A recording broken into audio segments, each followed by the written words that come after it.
Nouvelle édition d'information sur la télévision Lavari, tout de suite les titres. Début ce matin des premières audiences publiques de l'histoire médiatique de notre pays. Un seul souci pour le CSC, pallier à l'inexistence des cahiers de charges des médias audiovisuels de notre pays.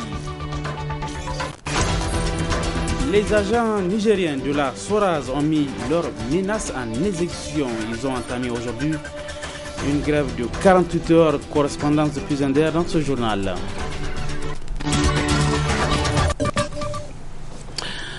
Mesdames, Messieurs, bonsoir et bienvenue sur cette édition d'information que nous débutons par ce fait divers.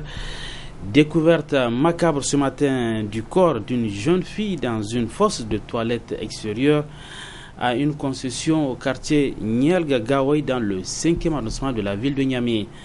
Le cadavre était déjà en état de décomposition avancée quand il a été découvert donc dans une fosse au niveau donc de la maison de cette jeune fille. Le récit des faits dans ce reportage signé Michel Légis sur des images de Saoudimi. C'est une jeune fille âgée d'une vingtaine d'années, habitante de ce même quartier qui a été victime de ce drame. Elle serait jetée dans cette fosse qui aurait été ensuite refermée par son ou ses malfaiteurs. Et c'est dans cette situation horrible qu'elle aurait éventuellement rendu l'âme terriblement. Le cadavre tel que découvert avait les pieds en haut. Selon sa mère, la victime aurait quitté la maison dans la soirée du samedi passé en lui disant qu'elle partait pour acheter du pain. Depuis lors, aucune de ces nouvelles. Selon elle, c'est donc depuis la nuit du samedi 15 mars dernier que sa famille ne l'a plus revue en vie dans l'ignorance de ce qui lui est arrivé. Et c'est l'odeur exécrable et étrange de plus en plus montante qui sortait de cette fosse qui aurait permis aux riverains de faire cette découverte alarmante. La vie et la dignité humaine sont ainsi bafouées dans l'incognito et c'est du jamais vu pour les habitants de Nialga et ses environs. Une enquête est ouverte par la police judiciaire qui était sur le lieu du crime. Les travailleurs nigériens de la société de raffinerie de Zender Soraz ont mis leurs menaces en exécution. Ils ont entamé une grève de 48 heures à partir de ce mardi. Un arrêt de travail qui intervient suite à une décision de l'administration qui veut renvoyer un agent de surcroît syndicaliste. Précision avec le secrétaire général adjoint du Saint-Traten section Soraz, Murtala Mohamed, est joint au téléphone ce matin par Hassan Salem Mustafa. C'est confirmé que nous sommes en grève, donc c'est officiel. Nous venons de tenir l'opinion nationale que la grève a été confirmée. Hier, après avoir une petite rencontre là à la Soraz, donc là, à incité, nous sommes en train de comprendre qu'il y a un semblant d'usage de faux sur la signature du directeur financier qui a dit personnellement qu'il est prêt à porter plainte, que ce n'est pas lui qui a signé. Donc si M. Ide n'a pas signé, le directeur financier qui a fait partir l'ennemi, il a dit qu'il est prêt à porter plainte, il n'a pas signé. Donc quelque chose s'est passé. Donc on peut penser que dans ce sens, il y avait un usage de faux. Donc c'est ce qui nous a poussé à dire que vraiment cette manière de faire, ça conduira à créer des confusions à l'avenir si on porte à scanner des signatures des gens pour créer des situations pareilles. Donc nous pensons que vraiment ce n'est pas supportable. Donc nous avons déclenché cette grève de 48 heures. Ça a commencé ce matin, c'est parti jusqu'à demain. Il y a un service minimum qui a été décanté de 14 personnes. Ils sont partis là-bas. Ce matin, les personnes qui sont parties là-bas pour les services minimums nous ont confirmé aussi qu'un certain nombre de Chinois leur ont dit qu'ils n'ont pas besoin d'eux. C'est pour montrer combien de fois la situation s'est décantée. Et nous sommes en train d'observer un silence des cimetières à un certain niveau. Je pense que vraiment c'est regrettable cette manière de faire, de gérer des situations pareilles. Ce qui nous a fait mal, que nous voulons tenir à l'opinion nationale, c'est cette manière de faire passer les gens de manière informelle. Que le directeur financier personnellement a assumé qu'il n'a pas porté sa signature et bel et bien s'il est passé sa signature hier, donc quelque chose s'est passé. Et donc c'est ce qui pousse au syndicat de dire que vraiment il faut que cela soit éclairci, que nous pouvons tenter même de dire que donc c'est un usage de faux. Si le directeur financier dit qu'il est prêt à porter plainte, qu'il n'a pas signé. Après vos mouvements, le gouverneur de la région de Zender a effectué une visite sur de la SORAS. Et après cette visite, est-ce que les autorités régionales ont essayé de vous rencontrer pour essayer de voir comment essayer de régler ce problème? Aucune négociation officielle nous a été convoquée. Les autorités régionales ne nous ont pas appelé officiellement pour nous dire de s'asseoir et de décanter cette situation. Officiellement, personne. Mais on a vu à la télévision, comme tout le monde, derrière ce passage du gouverneur à la télévision. Mais il ne nous a pas cessé à rencontrer, comme il l'a toujours fait, puisque nous ne sommes pas à notre première situation pareille, en tout cas, aucune main tendue.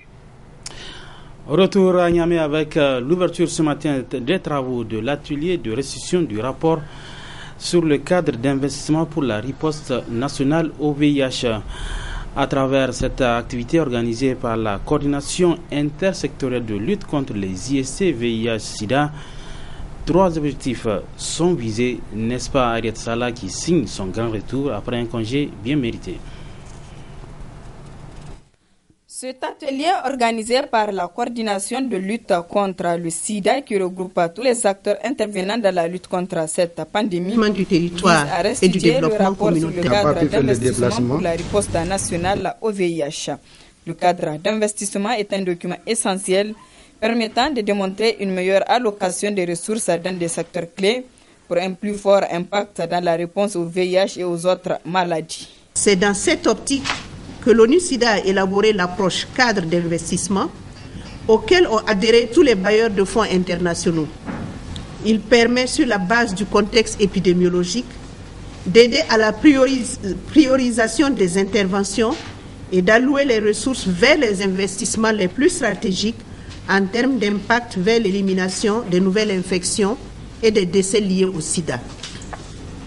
Pour le Niger, cet exercice est une importante opportunité pour appliquer l'approche d'investissement afin d'assurer une priorisation des interventions, une réponse nationale qui est conforme aux tendances épidémiologiques actuelles et les synergies avec tous les acteurs du développement, en particulier la société civile. Cet atelier de restitution qui durera 5 jours est couplé à la revue à mi-parcours du 2e projet d'appui financé par la Banque mondiale. Dans son intervention, le représentant de la Banque mondiale a indiqué que le projet est financé à hauteur de 20 millions de dollars US et sont à un décaissement de 45%. En ce qui concerne le 2e projet, j'avais déjà indiqué le montant. Il est mis en œuvre par la coordination, mais avec un volet très important qui est la santé. Pourquoi? Parce que en travaillant dans un groupe donné, notamment les professionnels de sexe, on s'est dit qu'on ne peut pas uniquement faire la sensibilisation de ce groupe sans assurer leur prise en charge au niveau du système de santé. Et il fallait voir dans ce projet comment renforcer le système de santé pour que le système soit en mesure de répondre à la demande qui est créée. Un appui a été donné au secteur santé. On a identifié dans un premier lot 4 régions pour commencer les activités et on va à partir de cette année étendre l'activité au niveau des 4 autres régions pour avoir une couverture nationale. En ouvrant les travaux, le directeur général du plan a rappelé le contexte dans lequel le projet a été élaboré. Je rappelle que cet outil est un lien direct avec l'atteinte des objectifs du plan de développement économique et social PDS 2012-2015 qui vise une amélioration significative de l'état de santé des populations et notamment l'atteinte des objectifs du millénaire pour le développement. Cet exercice pour lequel vous êtes invités aboutira sûrement à une meilleure allocation ou réorientation des ressources disponibles et ce pour une riposte efficace et efficiente. Enfin, les principaux objectifs de cet atelier sont, entre autres, présenter les résultats de l'analyse du cadre d'investissement aux autorités et aux partenaires nationaux et internationaux, présenter les résultats de l'évaluation à mi-parcours du 2e projet d'appui à la lutte contre les IST VIH-Sida financé par la Banque mondiale. Une nouvelle page dans l'histoire des médias audiovisuels de notre pays avec les premières audiences publiques de validation de leur cahier de charges. L'idée est du Conseil supérieur de la communication CC avec pour objectif principal le recadrage des prestations des organes de presse privés de notre pays. C'est le président du CC, Abdrahmane Ousmane, qui a présidé ce matin l'ouverture officielle de la première audience publique de validation des cahiers de charges des médias privés. Le compte rendu de Omar Issouf.